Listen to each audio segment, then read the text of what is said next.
안녕하세요. 도레미파파입니다. 오늘은 진공관 앰프의 역사, 종류, 특징, 장단점, 사용 방법, 관리 방법 등을 자세히 살펴보겠습니다.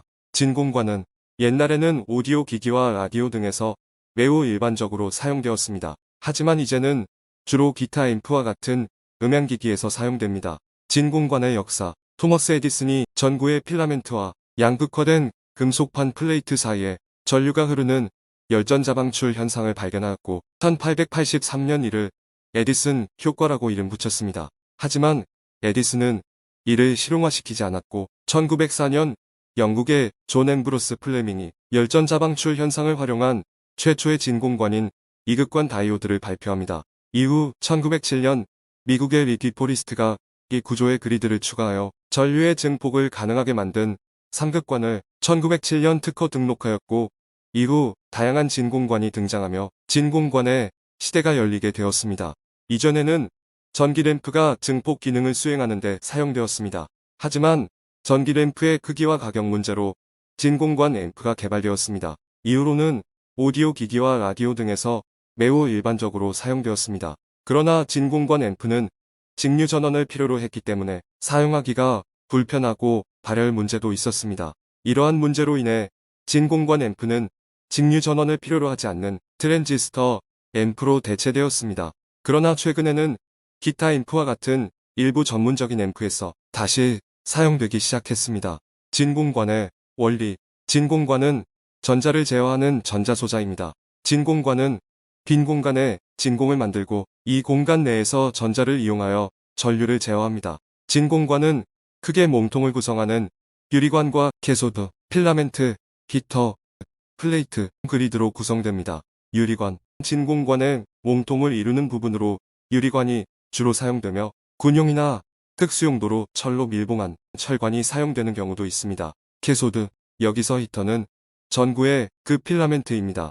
전기가 통하면서 캐소드가 가열되어 열과 전자를 방출하는 역할을 합니다. 필라멘트가 캐소드의 역할을 하는 직열식과 별도의 히터가 있어 캐소드를 가열하여 동작하는 방열식으로 구분됩니다. 플레이트, 큰 판 모양의 부품으로 진공관을 전구와 구분 지을 수 있습니다. 필라멘트에서 방출한 전자가 이동하는 부분이며 회사에 따라 모양이 다른 경우가 있고 특수한 관의 경우 금속판이나 금속망으로 쌓여있는 경우도 있습니다. 그리드, 두 철사 사이의 전극을 망이나 그물 모양으로 감아놓은 형태의 부품으로 필라멘트와 플레이트 사이에 삽입되어 전자의 흐름을 제어하는 역할을 하는 부분입니다. 사극관의 스크린 G2, 빈관과 오극관의 서프레서 G3 등도 그리드의 일종입니다. 게터, 진공관을 밀봉할 때 완전히 제거되지 못한 산소를 제거하는 역할을 하는 부분입니다. 게터 미러와 게터 링으로 분류됩니다. 게터 미러는 진공관의 안쪽에 발라놓은 산화 발음이며 보통 거울처럼 빛나 보이므로 게터 미러라고 합니다. 게터 링은 게터 미러 근처에 조그만 골이나 금속판 같은 것이 철사에 매달려 있는 형태를 한 부품을 말합니다. 진공관의 구조에 따라 플레이트 구조물 위에 위치하기도 하고 아래에 위치하기도 합니다. 일부 진공관은 게터미러가 진공관의 측면에 위치하는 경우도 있고 베이스에 가려 보이지 않는 경우도 있습니다. 흔히 게터미러의 상태로 진공관의 상태를 판단하곤 하며 게터미러가 많이 줄어들거나 변색되거나 하면 상태가 나쁜 것으로 봅니다. 그러나 진공관의 상태와 관계없는 경우도 있기 때문에 정확한 측정값은 계측기를 이용하여야 합니다. 스페이서, 진공관 안쪽에 삽입되는 얇은 원형의 절연체로 플레이트 구조물이 유리관의 벽에 닿지 않도록 간격을 유지하며 부품들 간의 절연을 유지하는 역할을 합니다. 베이스, 진공관의 아래부분에 핀이 위치한 부분의 부품을 말합니다. 금속으로 된 것과 플라스틱 재질이 있으며 군모판 등을 사용하기도 합니다.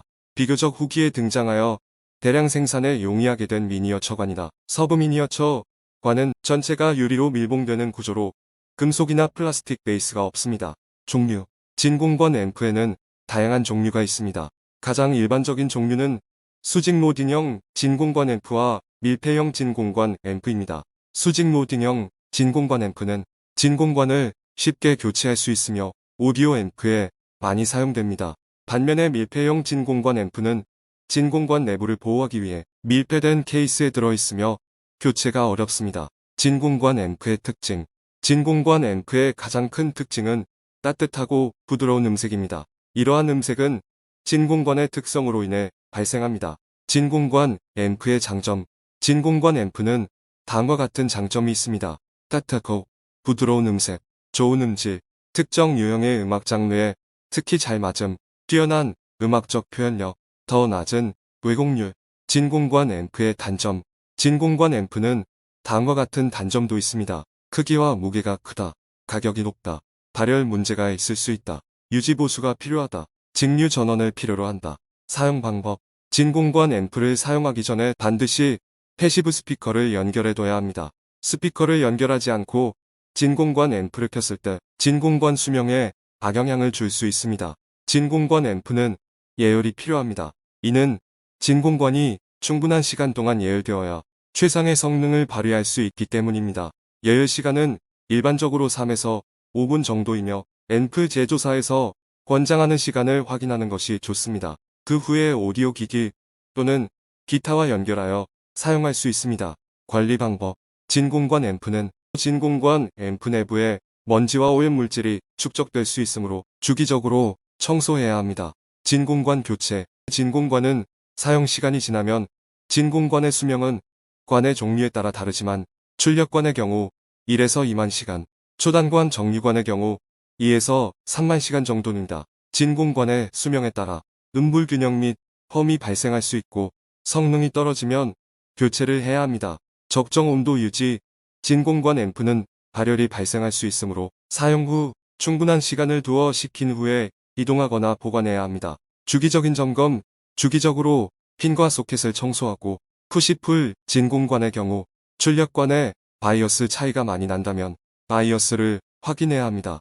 오늘은 진공관 앰프의 역사와 특징, 원리, 장단점, 관리 방법에 대해 알아봤는데요.